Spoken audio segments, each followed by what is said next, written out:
Bismillahirrahmanirrahim. Assalamualaikum warahmatullahi wabarakatuh. Perkenalkan, nama saya Zaki Zulfauzi dari Prodi Teknik Industri, Fakultas Teknik. Akan mempresentasikan sebuah slide dari matkul desain produk oleh dosen pengajar Sarah Nugrahim, Ibu Sarah Nugrahim, STMT. Baiklah, pada kesempatan kali ini saya akan menjelaskan tentang proses pengembangan produk baru terdiri dari 7 tahapan utama ya. Ya, proses ini sangat penting ya, tentunya untuk memastikan bahwa produk yang kita rancang tidak hanya kreatif tapi juga sesuai kebutuhan pasar dan layak secara bisnis.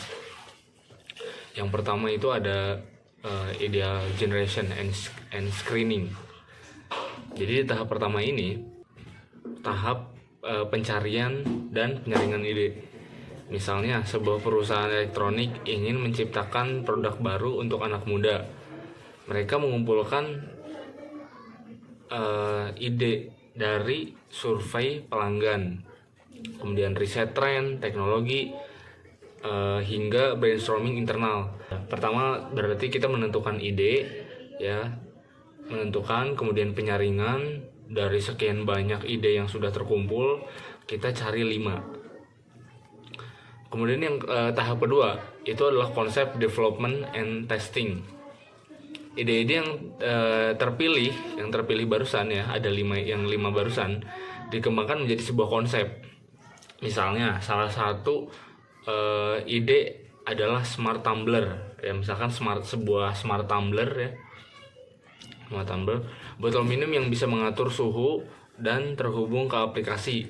Jadi di tahap yang kedua ini kita melakukan riset apakah secara menurut buyer atau konsumen ini worth it gitu ketika ia membeli produk kita, tumbler dari kita misalkan. Maksud dari konsep kedua ini adalah apakah secara dengan mereka membeli tumbler produk kita, apakah mereka mendapatkan kualitas yang sepadan dengan harganya gitu, worth it atau enggaknya gitu, atau mungkin mereka lebih mengambil fungsinya gitu. Kemudian ada tahap yang ketiga adalah marketing strategi. Marketing strategi itu kita buat strategi pemasaran untuk produk smart tumbler. Jadi target pasarnya itu adalah mahasiswa, pekerja, urban yang aktif. Nah, strategi ini mungkin fokus ke media sosial, kemudian lingkungan kerja atau dengan sesama influencer gitu. Jadi kita harus menentukan yang namanya strategi. Mungkin pertama dari segi pembelinya, SDM-nya gitu. Misalkan dari kalangan ibu-ibu atau mahasiswa atau pekerja. Nah, kita harus riset juga target marketing kita tuh siapa. Nah, yang keempat adalah bisnis analisis.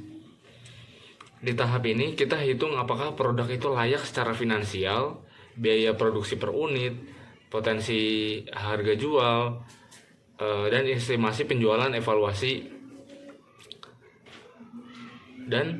estimasi penjualan. Kalau produk terlalu mahal dan margin keuntungan kecil, kemungkinan ide ini bisa diubah atau bisa lebih disempurnakan. Kita harus mengetahui dulu ya secara finansial dari segi produksi, bahannya, kemudian anggaran yang kita buat untuk membuat produk ini tuh kira-kira margin yang kita dapat bakal beruntung besar atau kecil gitu. Kalau misalkan kecil bisa kita kembangkan atau bisa kita sempurnakan.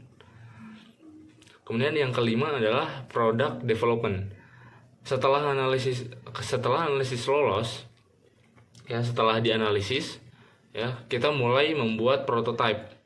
Tim desain membuat versi pertama smart tumbler dan melakukan pengujian teknis, apakah sensornya bekerja, apakah aplikasinya stabil. Nah, ini tuh tahap yang paling krusial karena produknya mulai jadi nyata gitu. Jadi maksudnya di tahap kelima ini kita harus membuat yang namanya prototype.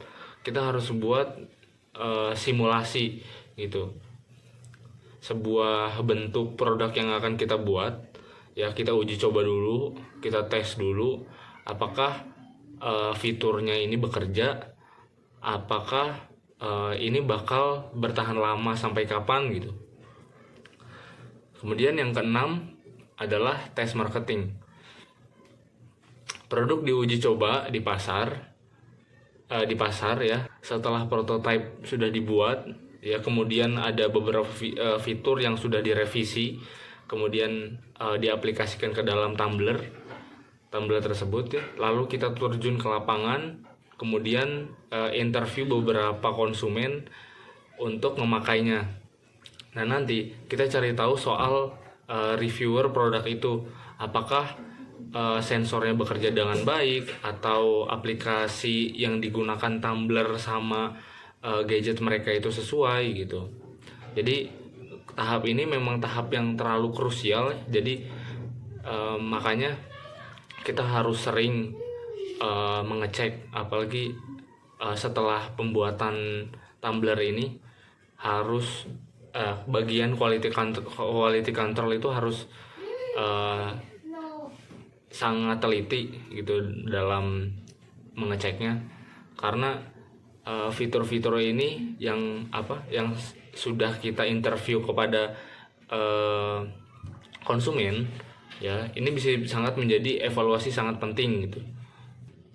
Tahap yang ketujuh adalah commercialization, yaitu tahap komersialisasi, bagaimana caranya, bagaimana kita untuk menjual produk secara luas, kemudian secara massal. Proses ini juga sebenarnya bukan sekedar membuat produk ya kemudian dipasarkan, tapi bagaimana kita memastikan bahwa produk itu tuh benar-benar layak, punya value di pasar gitu, kemudian mampu bersaing dengan produk yang lain. Di dalam produk desain ini sebenarnya kita dituntut bukan untuk hanya inisiatif, tapi juga kita dituntut untuk lebih strategis dan realistis. Begitu kira-kira. Sekian hanya itu yang dapat saya sampaikan. Selebihnya mohon maaf. Bila itu wassalamualaikum warahmatullahi wabarakatuh.